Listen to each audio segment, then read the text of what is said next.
สมาคมสถาปนิกและวิศวกรโยธาลาวหรือสสวได้เปิดงานวางแสดง ALAS Expo 2025อย่างยิ่งใหญ่ภายใต้หัวข้อวิวัฒน์อาศัยหรือ Living Forward ที่รวมเอาบรรดาบูธวางแสดงสินค้าต่างๆรวมทั้ง130บูธจากภายในและต่างประเทศในการเข้าร่วมงานนี้พิธีเปิดงานวางแสดงสินค้า ALAS Expo 2025ภายใต้หัวข้อวิวัฒน์อาศัย Living Forward จัดขึ้นในวันที่21ตุลาคม2025ที่ศูนย์การค้าลาวไอเทคนครหลวงเวียงจันทน์ให้เกียรติเข้าร่วมโดยท่านสอนไซศรีพันดอนนายกรัฐมนตรีท่านเล็กไหลศรีวิไลรัฐมนตรีกระทรวงโยธาธิการและขนส่งพร้อมด้วยบรรดารองรัฐมนตรีหัวหน้ากรมคณะบริหารงานและสมาชิกสมาคมสถาปนิกและวิศวกรโยธาลาวพร้อมด้วยต่างหน้าจากคณะการที่เกี่ยวข้องนักธุรกิจภายในและต่างประเทศเข้าร่วม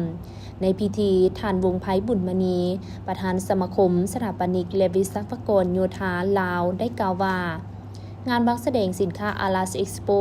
เป็นหนึ่งใน4กิจกรรมประจำปีของสมาคมสถาปนิกและวิศวกรโยธาลาวประกอบด้วยกองประชุมใหญ่ครั้งที่5ของสมาคมสถาปนิกและวิศวกรโยธาลาวกองประชุมทางวิชาการ ALAS Expo และงานวางแสดง ALAS Expo นี้เป็นงานวางแสดงทางด้านเวียกงานการออกแบบและก่อสร้างเป็นการวางแสดงผลสำเร็จการเคลื่อนไหวประจำปีในโครงเขตสถาปัตยกรรม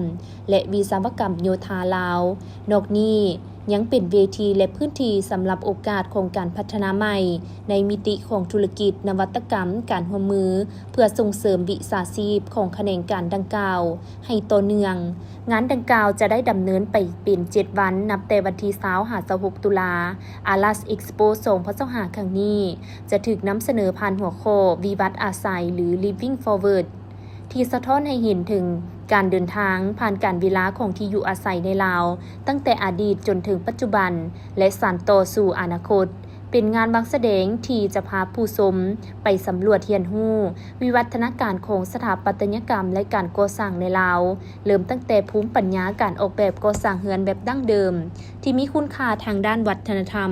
จนไปถึงการพัฒนาปรับปรุงอาคารที่อยู่อาศัยมีรูปทรงและลักษณะร่วมสมัยสามารถตอบโจทย์ความต้องการในการใช้ชีวิตที่หลากหลายของสังคมได้อย่างมีคุณภาพ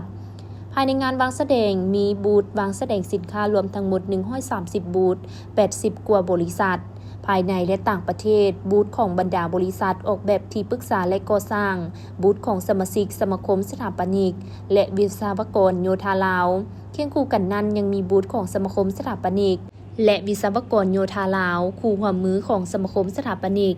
วิศวกรโยธาลาวรวมมี20บูธซึ่งประกอบด้วยบูธขององค์การจัดตั้งสากลบูธวางแสดงผลงานของภาครัฐและบูธวางแสดงของภาคส่วนการศึกษาจำนวนหนึ่งนอกจากการวางแสดงสินค้าวัสดุและนวัตกรรมเพื่อการก่อสร้างแล้ว